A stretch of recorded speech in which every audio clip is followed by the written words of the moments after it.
Hello, everyone, and welcome to another real-life story.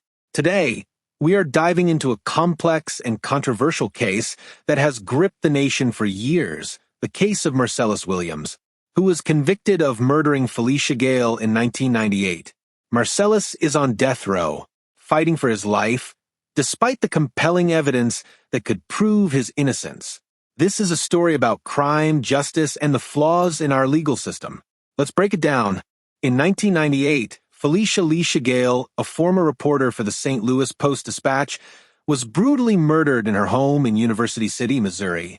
She was stabbed 43 times, and the crime sent shockwaves through the local community. But no arrests were made immediately after the murder. It wasn't until 2 years later, in the year 2000, that police arrested a man named Marcellus Williams, a convicted burglar, for the murder of Lisha Gayle. Prosecutors alleged that Williams had broken into her home to rob her, and when she interrupted him, he killed her in a fit of rage. Williams went to trial in 2001, and the case against him appeared strong, at least on the surface. The prosecution had two key witnesses, Henry Cole, a jailhouse informant, and a woman who claimed to be Williams' former girlfriend. Both testified that Williams had confessed to them about committing the murder.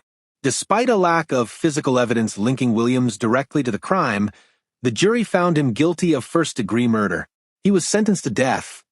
But here's where things take a twist. In the years after Williams' conviction, DNA testing began to cast serious doubts on his guilt. In 2015, DNA testing on the knife used to kill Gayle revealed a significant fact. The DNA did not match Marcellus Williams. This new evidence suggested that someone else may have been responsible for the crime. And yet, despite this, Williams remained on death row. The state of Missouri still sought to execute him, citing the testimonies of the informants from his original trial. The case garnered national attention, with organizations like the INNOCENCE Project joining the fight to stop his execution. The legal team argued that the jailhouse informant and the ex-girlfriend were unreliable witnesses. People with motives to lie in exchange for reduced sentences or other benefits should not be allowed in a capital punishment case. In 2017, Williams was just hours away from being executed, when then-Governor Eric Greitens issued a stay of execution. He appointed a special board of inquiry to examine the new evidence and determine whether Williams' conviction should stand. In June 2023, Governor Mike Parson decided to dissolve the board without receiving their report and lifted the stay on Williams' execution as he claimed it was time for the court to make a decision. Later, State Attorney General Andrew Bailey asked the state Supreme Court to set a date for Williams' execution. The Marcellus Williams case raises some serious questions about the justice system. How reliable are eyewitness testimonies, especially from people who stand to gain something from their statements? And when DNA evidence contradicts those testimonies, should we still rely on them to execute someone? Cases like this expose the flaws in capital punishment and raise concerns about the irreversible nature of the death penalty. One wrong conviction, one ignored piece of evidence, could mean the death of an innocent person.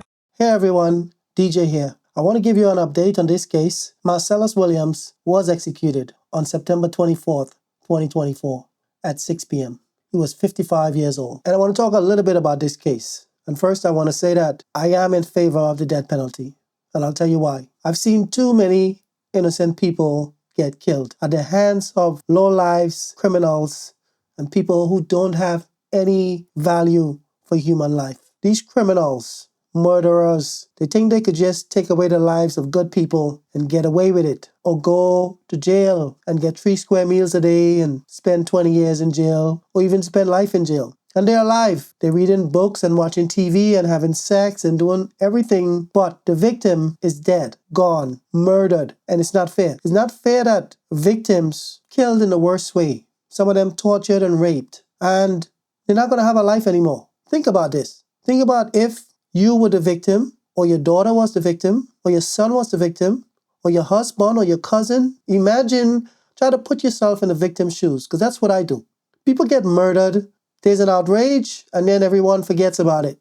The dead person is buried in a cemetery somewhere. The people that really love them are heartbroken for the rest of their lives. They cry every night to sleep. and they miss their family, and the murderer is in jail getting 3 square meals a day on the taxpayer dollar, and he's alive and happy. That's not right.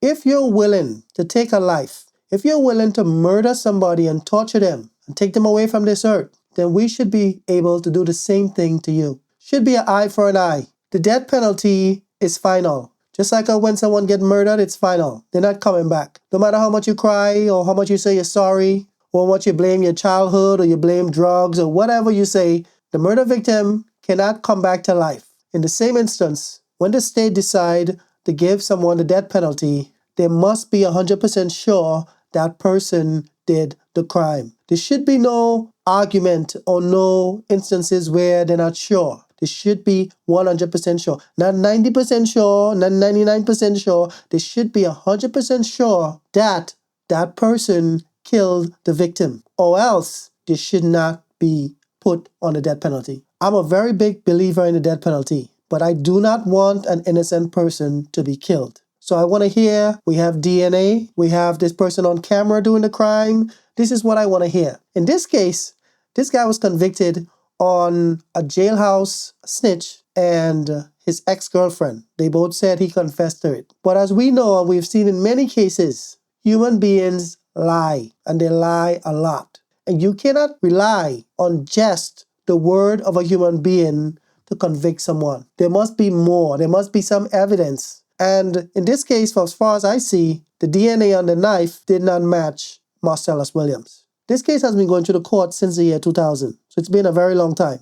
Unfortunately for Marcellus, his innocence has not been proven. His guilt has also not been proven. So he was convicted by a jury and he was sentenced to death. And he's been saying that he's an innocent man for 20 years. But just saying you're an innocent man really means nothing, because there's a lot of people in jail who say they're innocent and they're actually guilty. What matters is the evidence. And it's unfortunate that all the evidence have not been tested conclusively to exonerate Mr. Williams. So the Supreme Court denied his stay and he was executed on September 24th. Let me say this. I don't think he should have been executed. I think he should have gotten life in prison, or they should have tested the evidence to see if he was innocent to make sure. So here are the takeaways from this case. First, Marcellus Williams was a career criminal. He would break into places and rob it and all that. Marcellus is not a good person. Now let me say, not being a good person is not a death sentence. Let me just say that. But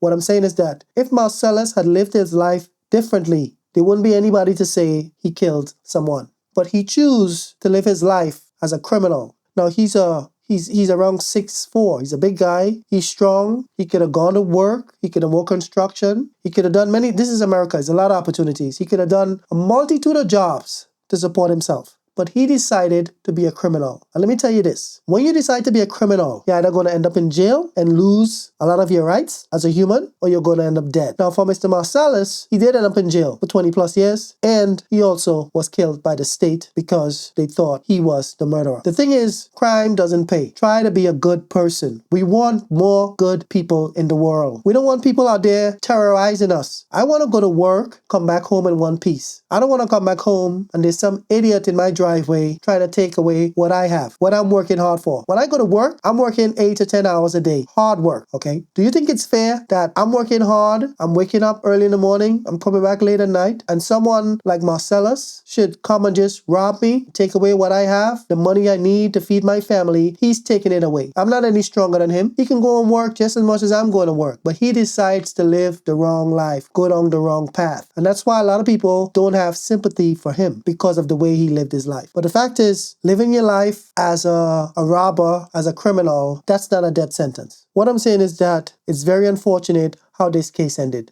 I would have loved to see that we're sure Mr. Williams killed the victim. But Mr. Williams have been killed and we're not sure he's the perpetrator. We're not sure. And that's a very sad, unfortunate part of this case. Let me know what you think about this case in the comments. That's it for this video. Thanks for watching. If you found this video informative, please like, share, and subscribe for more. Thank you. I see you guys in the next video.